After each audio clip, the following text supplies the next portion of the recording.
The following is a reading of Pope Leo XIV's Angelus message on the third Sunday of Lent, 2026. Dear brothers and sisters, happy Sunday. Since the first centuries of the Church's history, the dialogue between Jesus and the Samaritan woman, the healing of the man born blind, and the resurrection of Lazarus illuminate the path of those who, at Easter, will receive baptism and begin a new life. These great gospel passages, which we read beginning this Sunday, are intended for the catechumens to help them on their journey to become Christians. At the same time, these passages are heard once again by the entire community of believers to help them to be more authentic and joyful Christians. Indeed, Jesus is the response to our thirst. As he suggested to the Samaritan woman, the encounter with him stirs in the depths of each person a spring of water gushing up to eternal life. How many people in the entire world are searching even today for this spiritual spring? Sometimes I am there too, writes the young Eddie Hillesum in her diary. But more often, stones and grit block the well, and God is buried beneath. Then he must be dug out again. Dear friends, there is no energy better spent than that dedicated to freeing our heart. For this reason, Lent is a gift. We are starting the third week, and now we are able to intensify the journey.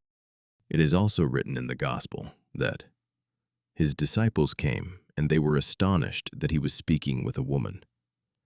They are reluctant to accept his mission as their own, so the Master has to prompt them.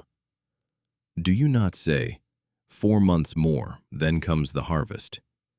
But I tell you, look around you, and see how the fields are ripe for harvesting. The Lord still says to his church, lift up your eyes and recognize God's surprises. In the fields, 4 months prior to the harvest, one sees practically nothing. But there, where we see nothing, grace is already at work, and its fruits are ready to be gathered. The harvest is great.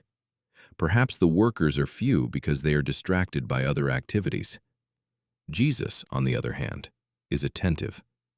According to custom, he ought to have simply ignored that Samaritan woman. Instead, Jesus speaks with her, listens to her, and shows her respect, without a hidden agenda and without disdain. How many people seek in the Church this same sensitivity, this availability? And how beautiful it is when we lose track of time in order to give attention to the person we are encountering, as we see in this passage.